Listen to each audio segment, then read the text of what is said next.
कश्मीर में हर टुकड़ी, हर बटालियन की कहानी अलग है, लेकिन हंदवाड़ा में आतंकियों को अपनी हद बताने वाली 21 आरआर की कहानी कुछ अलग ही है और यही इसको खास भी बनाती है। हंदवाड़ा में लश्कर के खूंखार आतंकी हैदर सैद एक और पाकिस्तानी आतंकी को मार गिराने वाले कर्नल आशुतोष शर्मा इसकी बटालियन को लीड कर रहे थे। मेजर अनुज सूद इसी बटालियन का हिस्सा थे। कर्नल आशुतोष शर्मा और मेजर अनुज सूद के अलावा मुठभेड़ में नायक राजेश और लांस नायक दिनेश भी शहीद हो गए। कर्नल शर्मा 21 राष्ट्रीय राइफल्स के कमांडिंग ऑफिसर थे। उन्हें कश्मीर में 2 बार अपने अदम्य साहस वीरता पदक से सम्मानित किया जा चुका था। एक बार तो उन्होंने बेहद करीब से फेरन पहनकर हमला करने आए एक आतंकी को महज 5 फीट की दूरी से मार गिराया था। कर्नल आशुतोष के अदम्य साहस की कई कहानियां हैं। इसमें से एक ये भी है कि सेना में भर्ती होने का इतना जुनून था कि एक के बाद एक 13 अटेम्प्ट आशुतोष शर्मा ने किए थे। इसके बाद उन्होंने पीछे मुड़कर नहीं देखा। कुछ ही कहानी मेजर अमित सूद की है। ऑलराउंडर टॉपर, हर तरह से हाईटेक MBA करके मल्टीनेशनल कंपनी में लाखों का पैकेज, लेकिन सेना का जुनून ऐसा कि सब पीछे छोड़ दिया। अभी 3 महीने पहले ही शादी हुई थी। पूरी की पूरी 21 आरआर बटालियन ऐसे ही शूरवीरों की कहानियों से भरी पड़ी है। आपको बता दें, भारतीय सेना के ब्रिगेड ऑफ गार्ड्स के अधिकारियों और जवानों को शामिल कर बनाई गई 21 राष्ट्रीय राइफल्स यानी 21 आरआर को 300 से अधिक आतंकवादियों को मार गिराने को लेकर 13 शतक लगाने का गौरव हासिल है। कुपवाड़ा जिले का हंदवाड़ा पाकिस्तान से आने वाले आतंकियों का रिसेप्शन एरिया है, लेकिन इस बटालियन ने इसे पाकिस्तानी आतंकियों का कब्रिस्तान बना दिया था। 1 मई को 25 साल पूरा करने वाली 21 आरआर बटालियन ने 2 दशकों में अपने 2 CO खोए हैं। इसी 21 आरआर बटालियन ने अपना पहला कमांडिंग अफसर कर्नल राजेंद्र चौहान के रूप में 21 अगस्त 2000 को खोया था। कर्नल राजेंद्र चौहान वर्ष 2000 में उस वक्त शहीद हुए थे जब वो अपने ब्रिगेडियर BS शेलिल के साथ इलाके में गश्त पर थे। करीब 20 साल बाद एक बार फिर से 21 आरआर ने अपने CO को खो दिया है। CO कर्नल आशुतोष शर्मा रविवार को कुपवाड़ा जिले में हंदवाड़ा तहसील के चंगी मुल्ला गांव में आतंकियों का मुकाबला करते शहीद हो गए।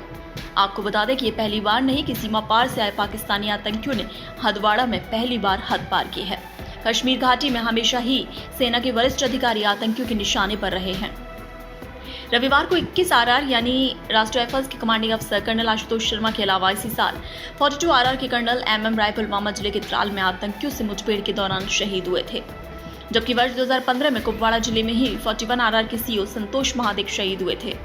हंदवाड़ा में कर्नल आशुतोष बेहद ही सक्रियता से लगे हुए थे, वो भी इतना कि अपने परिवार से भी उन्हें कई बार बात करने की फुर्सत नहीं मिलती थी।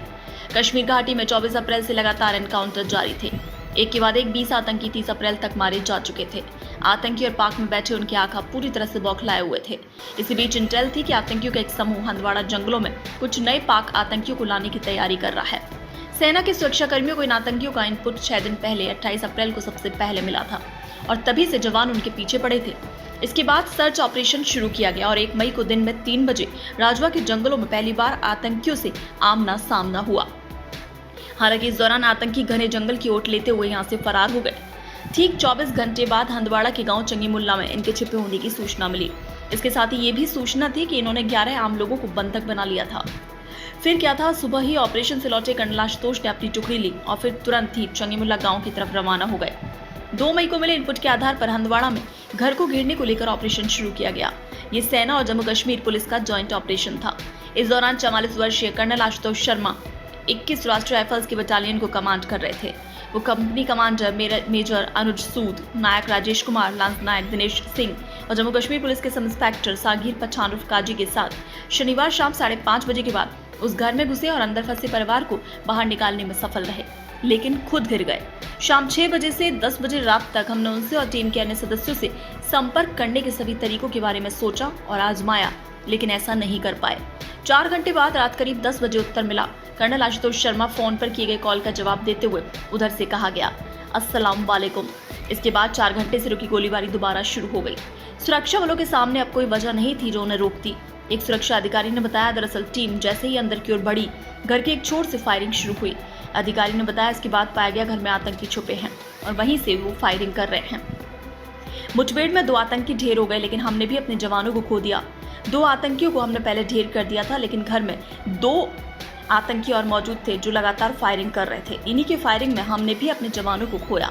हालांकि इस पूरे मुठभेड़ में सुरक्षाकर्मी नागरिकों को बचाने में सफल रहे। ब्यूरो रिपोर्ट, पत्रिका TV।